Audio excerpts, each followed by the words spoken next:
Assalamualaikum warahmatullahi wabarakatuh. Waalaikumsalam warahmatullahi wabarakatuh. Pada ini dimanapun kamu berada, pagi ini saya sengaja mengajak beliau ini mengobrol kembali masalah progres tujuan dan adanya Ponpes Insan Madani di bumi Gumai ini. Ustaz, ini kita ada tamu baru. Nah, ini siapa ini, Ustaz? Beliau ini Sarangga. Beliau ini baru 2 bulan. Baru 2 bulan beliau di Pondok Pesantren As-Salafiyah Karangwangkal, Purwokerto bersama mursyid thariqah kita, baru tokoh Dewan Nasabnya Kiai Hasan Muqtada. Jadi beliau ini muridnya Kiai Hasan. Apa kabar, Ustaz? Alhamdulillah. Alhamdulillah. Ustaz, kalau asli sini, Ustaz? Atau Bukan, aslinya itu dari Empat Lawang, Kalawang di mana, Ustaz? daerah Lintang, kecamatan Lintang di sini gitu. Jadi dari Lintang langsung masuk Pondok Pesantren. Iya. Di mana ceritanya, Ustaz? Bisa masuk lagi ketemu beliau, boleh dulu. Oh, dulu pertama kali kesini dulu, itu beliau ini main ke kampung halaman lah, kampung tempat di kampung saya itu kan. Terus sempat ketemu beliau kan. Di situ belum ada inilah kedekatan, baru kenal-kenalan aja. Baru kenal. Kamu sekampung dulu, Ustaz? Beliau ini aslinya keponakan, Oh, sekeluarga. ponakan. Oh iya. Ini Ketemu beliau itu dia di kampung, terus beliau balik, terus ada yang pulang kan bilang ada yang mau masuk pondok lagi, katanya mau masuk pondok lagi kan. Ada yang dari pengalaman itu ada ini menciptakan kader katanya kan. Terus dalam hati itu kan berpikir-pikir, oh kalau pengen pondok lagi ada peluang gitu kan. Dulu nyampe 3 hari tuh kan. Alhamdulillah kan dikasih jalan, masuk aja ke pondok. ini tamat SMA atau Tamat kuliah? iya, tamat SMK. Kita SMK. Diajak ke pondok. Ke pondok lagi. Tapi tidak ada juga lama gitu. Karena tuntutan sekarang anak muda, Nggak ada itu kan. Kalau saya itu kan, kalau di rumah itu, kalau ke jalan-jalan itu jarang banget. Jarang keluar itu kan jarang. Pengennya itu enak di daerah pondok tuh enak. Oh enak. Memang ini kemenakan berarti? Kemenakan. Kalau itu nakal nggak di sini? Anak tahunnya udah gede segini loh. Itu tadi. Enggak. Jadi beliau ini Kak, SMK-nya dulu kan di Yayasan Khazanah Kebajikan. Beliau ini memang sudah di pondok. Oh yang kemarin Ustaz Ilham cerita kemarin. Ya, Kak Ilham, beliau ini sama-sama satu pondok. Tapi kalau beliau ada di pusat, kalau Kak Ilham, Ustaz Ilham itu ada di cabangnya di Palembang. Oh di Palembang. Jadi mereka tamat pondok, ngobrol-ngobrol pas main sini, mereka mau lagi untuk pondok. Alhamdulillah, jadi mereka akhirnya berangkat lagi pondok lagi. Kalau mereka nggak kaku dari dunia pondok, udah biasa di pondok. Nah ini kembali lagi ke Ustaz. Sebenarnya ngobrol lagi gitu. Sarangga. Ini kan lokasi kita pondok ini kan beda sama yang di Jawa kan. Dengan atmosfer apa namanya. Kenapa mau? Ya kata kiai saya itu, Kiai Hasan itu guru besar saya itu kan bilang kemarin itu kan, kalau mau mengajar itu carilah yang belum pernah disentuh. Belum pernah disentuh. Itu apanya itu? Tempatnya itu kan masih daerah inilah, Masih terpencil lah gitu kan. Kalau sudah yang besar, Kalau sudah yang besar kan pasti udah ngerti kan, udah tahu ya. nggak terasa. Tidak ada tantangan. Ada tantangan segini.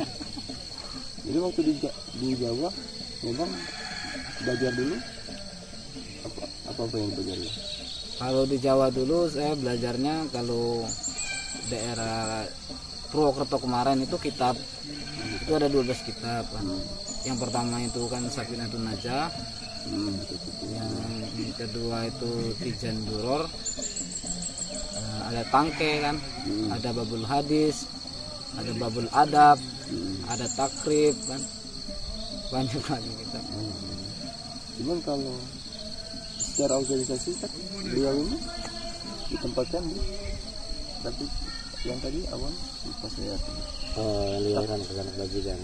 bukan yang beliau di sini Asatid kan? Iya, Asatid Musrib. Musrib. Mudadir. Secara tantangan dengan santri Alhamdulillah secara tantangan sih tidak terlalu berat gitu. Sudah standar saja ya. Iya, standar-standar. Kenakalan banyak temukan deh. Kalau kenakalan sih kadang sih ada tapi nggak terlalu nakal bisa gitu. diatur Ya, lah. bisa dikontrol lah. Jadi selama dengan beliau tidak pasti kan? Alhamdulillah itu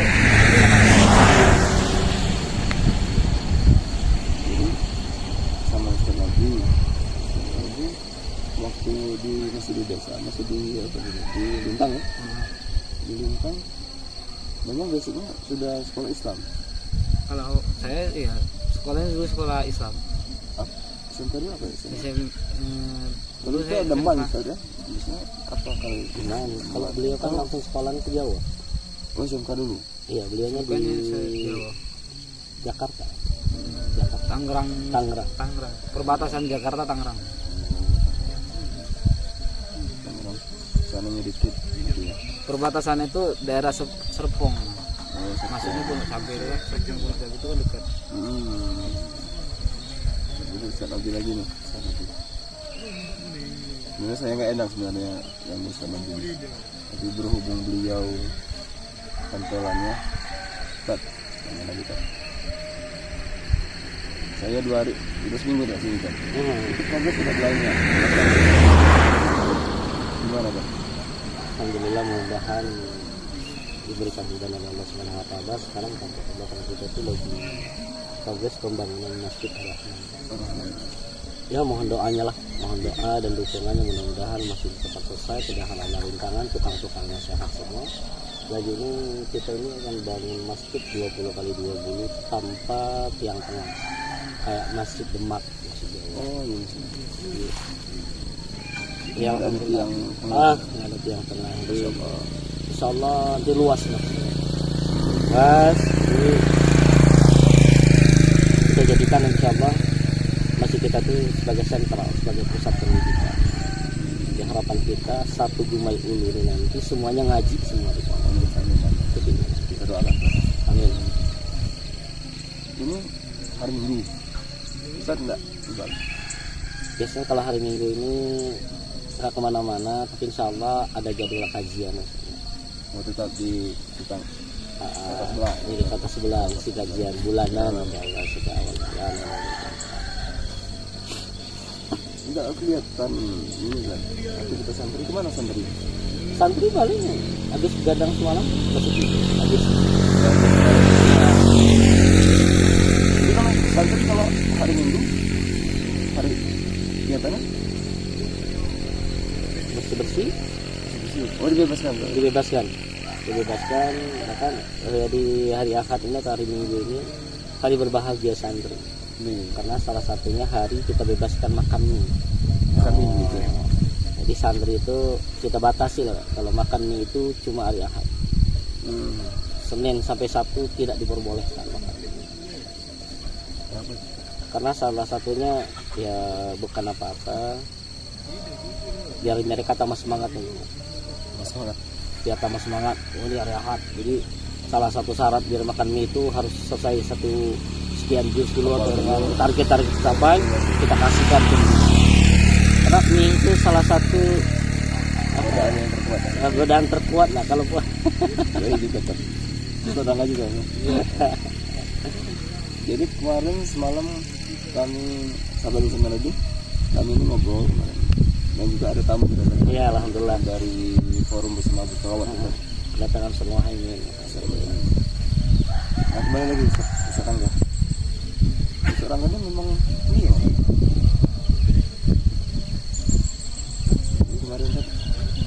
Kemarin sama lihat kemarin Ustaz Ilham itu lebih nembak-nembak juga kan?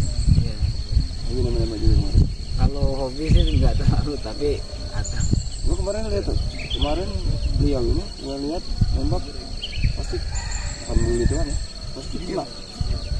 Nah itu gimana tuh? Kemarin sudah tanya Ustaz Ilham, sudah tanya pandangan Ustaz sendiri untuk nembak ini. Secara pandangan oke atau itu cuma gimana kan? Menurut besar lah.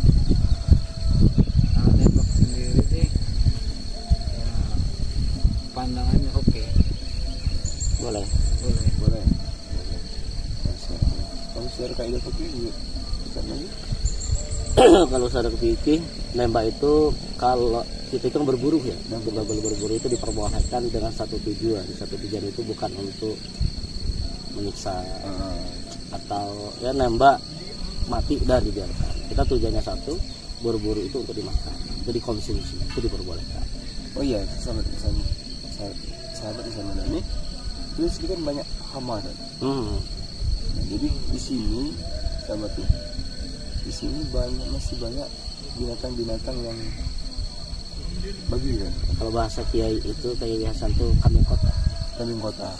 Nah, jadi tiap malam itu kan Banyak. Iya. tiap malam. Tiap malam kambing kota dengan sapi kota itu. Bahkan kita anak-anak ini nanam singkong.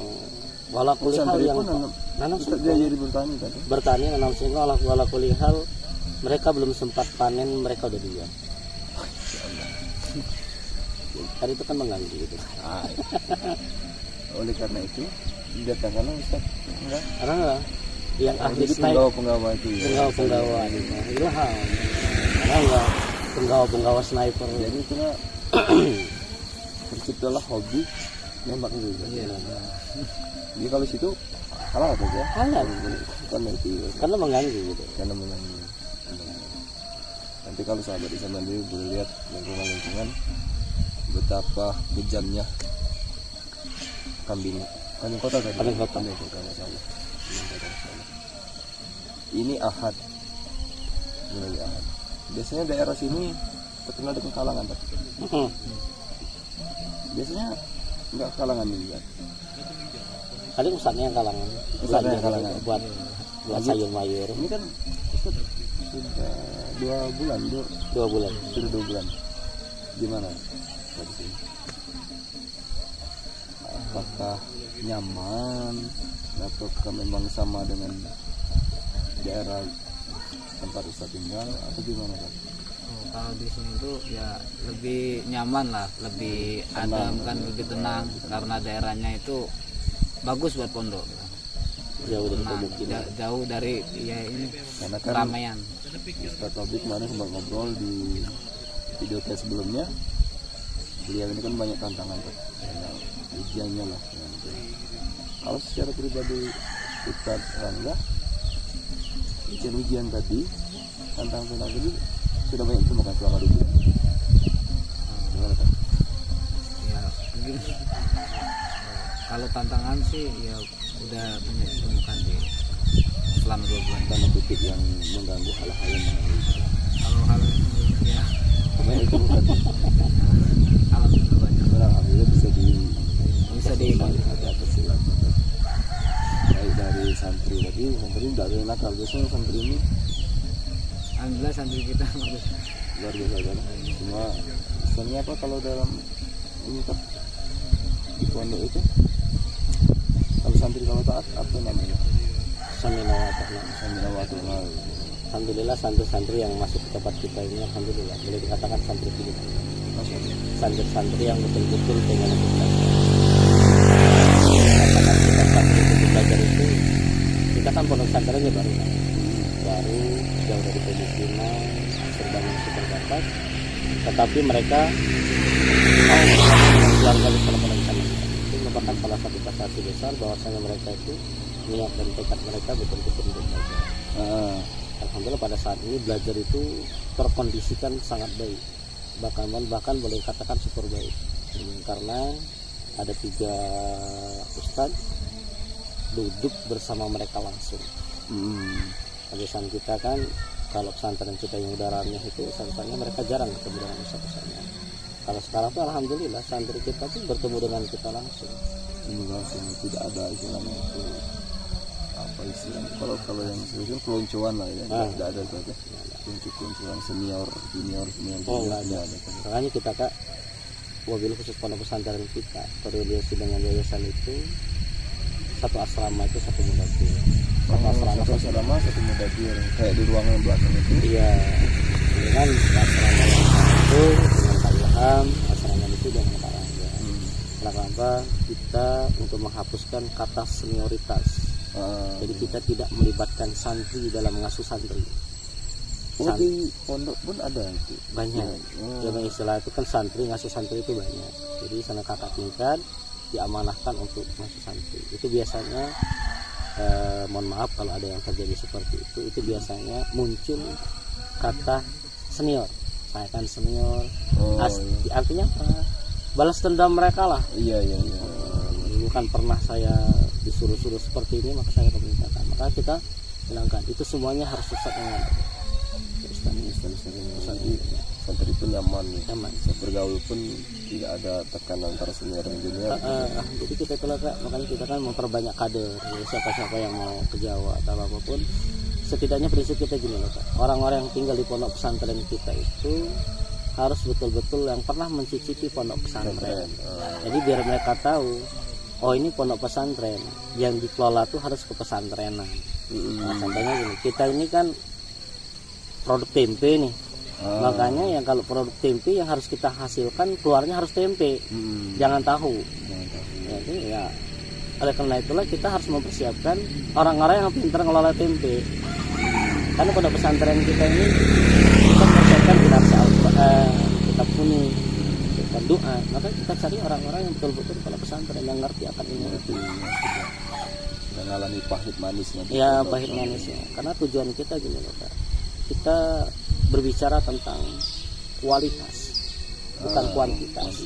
Kalau anak sih mengedepankan walaupun santri sedikit tapi berkualitas.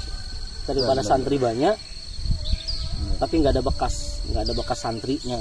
Nah itu yang anak takutkan.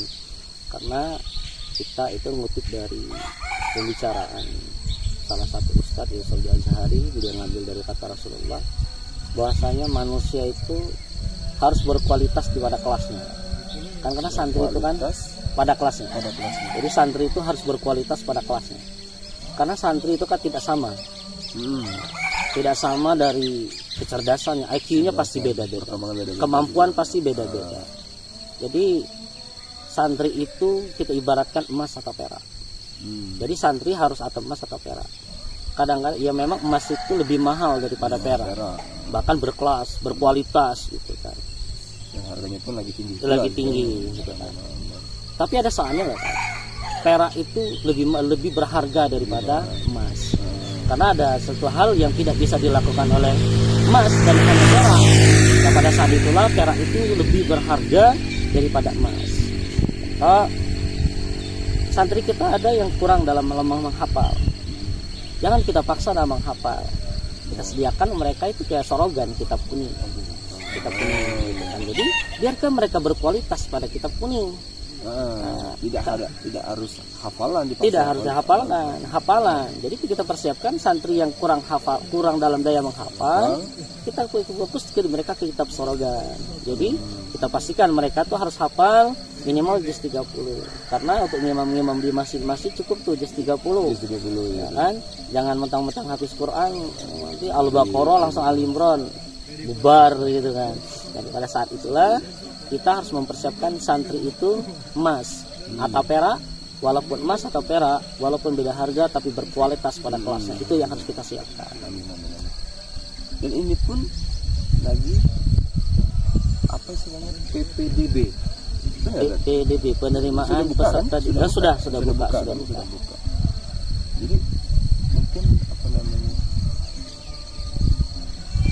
terbuka aja lah ya mungkin ya. Ya terbuka. Mungkin strategi atau tetap ini kan gimana tadi karena menghadapi persaingan.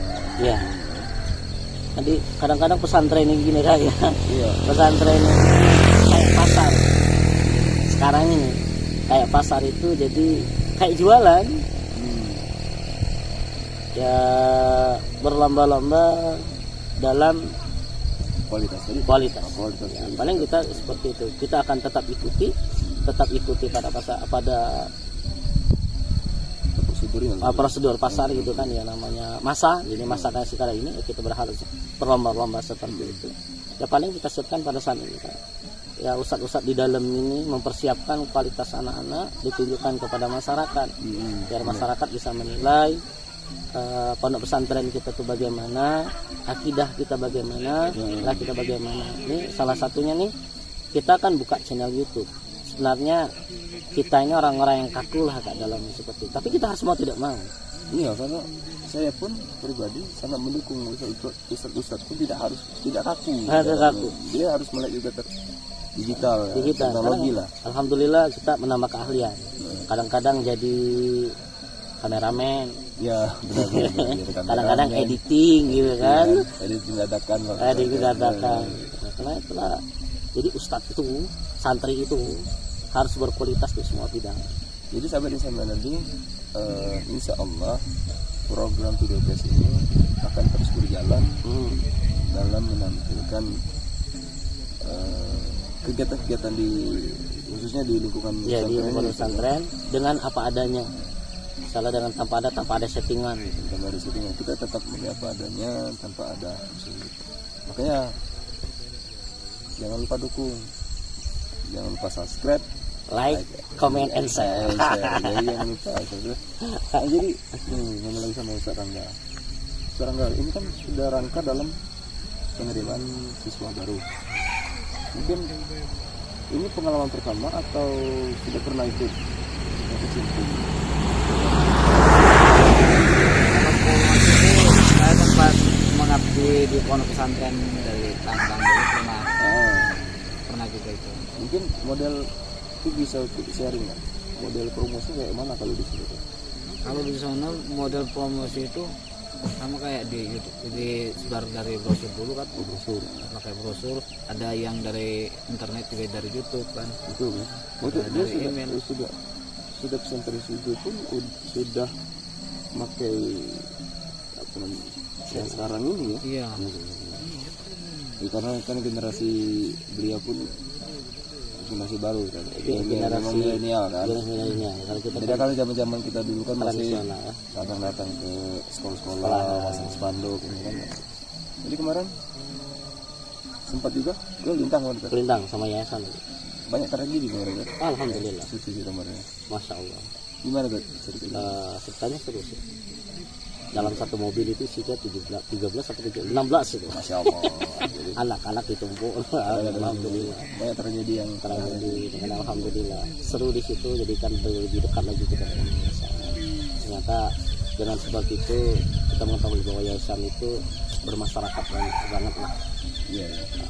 Jarang-jarang memang yayasan pembina atau ketua pun turun langsung mau berbaur dengan rekan-rekan itu bukan dianggap seperti anak buah, tapi kita dianggap seperti rekan kerja, dianggap itu saudara mereka sendiri. Jadi itulah kita lebih nyaman, jadi kita nggak kaku. Karena kalau yayasan muncul seperti yang kebanyakan ya kayak bos-bos perusahaan, kita takut Pak. Ngomong aja takut, ini kita salah. Apa adanya lah. Apa adanya. Ya. Lepas mau marah atau itu kita siap aja. Kita siap. Gitu. Jadi kalau ini kemarin sudah kumpul sama santri itu kebanyakan dari Lintang. Memang atau ada misi atau gimana sih kita mungkin kedarullah Kak. Kenalan mungkin lah ya. Ya. Karena satu mungkin itu usahanya dari Lintang, usahanya dari Lintang. Kalau secara ini di Lintang sudah banyak pondok pesantren. Di Lintang untuk pesantren itu Kak boleh dikatakan belum ada lah. Sudah ada berbau-bau pesantren tapi belum ada santrinya. Oh, tidak minat. tidak minat. Paling mereka seperti rumah sakit. Seperti saudara kita Ustadz Haidi Al Hafiz gitu kan dari Sukabumi kalau tidak salah. Dia sudah buat berapa rumah sakit, tapi belum ada sampai. Bahkan orang-orang Lintang kan kalau mereka mondok di situlah paling pendekatan, mudah. Nah, kalau jauh kan ini kan masih jauh. Boleh sabar dulu kalau ada orang-orang saudara kita di Lintang. Saudara-saudara kita di Lintang, asal ini orang Lintang. Mungkin ajak boleh lah. Buat saudara-saudaraku, keluarga besar, kawan, mari kita berubah mindset kita bahwasanya selama ini Lintang itu terkenal dengan aneh lah gitu kan, apa sih kan itu kan Texas lah, tapi kita jadikan kata Texas itu, dulu saya pernah berbicara dengan Ustaz Fauzi, pesan beliau itu jadikan kotamu itu adalah kota Al-Quran. Oleh karena itu jadikan generasi kita setelah kita itu adalah generasi Al-Quran, karena siapa lagi penerus kita kalau bukan anak-anak kita. Kalau anak-anak kita biarkan tanpa kenal agama, maka seterusnya Kabupaten Pahlawan itu tidak akan pernah berubah. Oleh karena itu, mari kita sama-sama kalau bisa bergabung menjadi keluarga Pondok Pesantren Islam Madani, kita jadikan generasi Lintang Pahlawan itu banyak para ulama-ulama besar yang lahir dari orang Lintang dan berdakwah ke Lintang sendiri, insyaallah. Oke, sampai itu mungkin itu penutup dari Ustaz Nabi Sandi. Saya kutip, jadikan kotamu kota Al-Quran. kota Al-Quran. Saya pun bercita-cita menjadikan keluarga kita semua lah, Iya. yang ahli Quran kita mati dengan husnul khotimah. Ya. Amin, insyaallah. Amin. Oke, tidak maksud untuk menggurui atau apa istilahnya.